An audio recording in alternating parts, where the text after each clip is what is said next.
Good evening to all of you. Today will be discussions topic education psychology. Psychology meaning and definition. Psychology, psyche plus logs यानी कि psychology. Psychology is the Greek word to make means psychology जो कि Greek the word psyche plus logos ਤੋਂ ਬਣਿਆ ਹੈ। ਹੁਣ psyche plus logs ਨੂੰ ਮਿਲਾ ਕੇ ਕੀ ਬਣਿਆ psychology.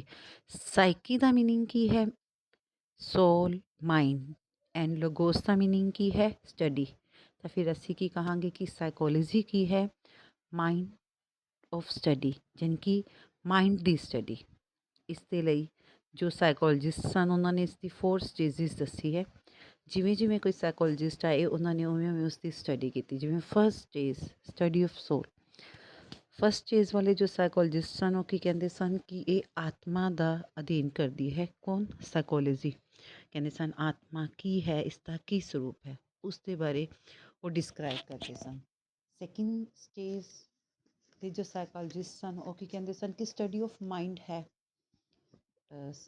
ਸਟੱਡੀ ਆਫ ਮਾਈਂਡ ਔਰ science of the mind next to third stage ਦੇ ਸਾਈਕੋਲੋਜਿਸਟ ਸਨ ਉਸ ਦੇ according science of conscious or study of conscious behavior the word defined in the first term william James in 1890 उन्होंने अपनी publish book principle of psychology उनकी जो second psychology से related book थी वो थी विलियम वुंट की जिन्होंने डिस्क्राइब किया the conscious and the first psychologist experiment lab establish by William Wundt in Germany in Leipzig 1879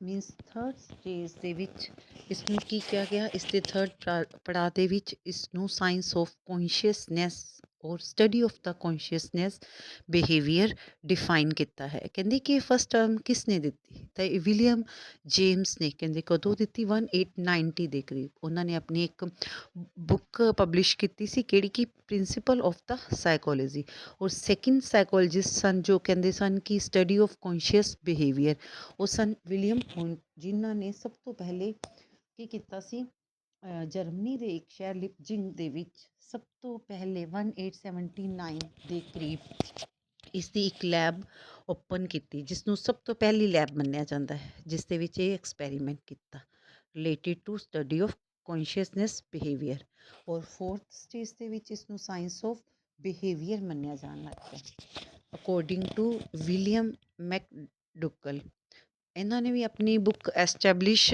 ਕੀਤੀ ਸੋਸ਼ੋਲੋਜੀਕਲ ਸਾਈਕੋਲੋਜੀ 1905 ਔਰ second book introduction to social psychology 1908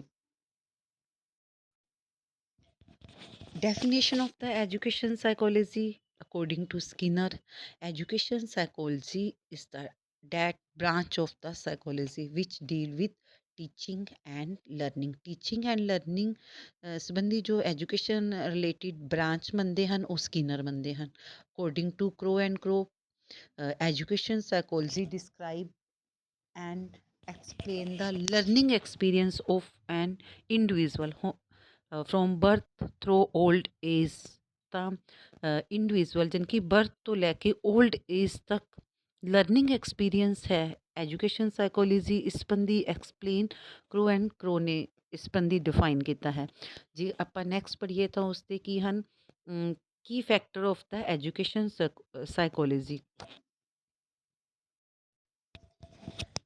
Ki factor of education psychology ਤਾਂ first ਕੀ ਹੈ the learner ਕੌਣ ਹੁੰਦਾ ਹੈ ਜੋ pupil ਹੁੰਦਾ ਹੈ second the learning experience most important third the learning process ਇਹ ਕੀ ਨੇ ਕੀ factors next the learning situations ਔਰ ਇਨਵਾਇਰਮੈਂਟ ਥਰਡ ਦਾ ਟੀਚਰ ਤਾਂ ਇਸ ਦੇ ਕੀ ਫੈਕਟਰ ਕਿਹੜੇ ਕੌਣ ਸੇ ਨੇ the learner the learning experience the learning process the learning situations or environment and last the teacher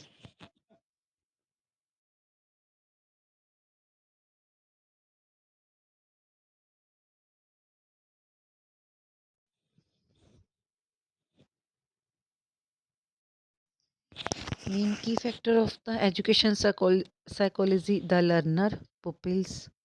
Second, the learning experience. Third, the learning process. Fourth, the learning situations or environment. Fifth, the teacher. ਹੁਣ ਇਸ ਸਭ ਨੂੰ educational ਦੇ ਰੂਪ ਵਿੱਚ ਲੈਣ ਲਈ the subject matter of the education psychology most important. If it is the all necessary to draw it is boundary revolves around these five pivots mentioned. Next ਕੀ ਹੈ need of education psychology for a teacher. ਕੀ need ਹੈ ਕਹਿੰਦੇ education psychology ਦੀ teachers ਦੇ ਲਈ ਤਾਂ ਕਹਿੰਦੇ to know the learner student ਨੂੰ ਜਾਣਨ ਦੇ ਲਈ। Next to select and organize the subject matter or learning experience. Next, to suggest art and techniques to learning as well as teaching ਕਿਵੇਂ possible ਹੈ। Next, to arrangement suitable learning situations or environment. Next, to help in maintaining proper discipline ਕਿਵੇਂ proper maintain discipline ਕਰਨਾ ਹੈ ਉਸ ਦੇ ਲਈ education psychology main need है। Next, to help in rendering guidance. Next, help in evaluations and assessment. Next, helping the problem children. Next, last, to know about himself. Thank you.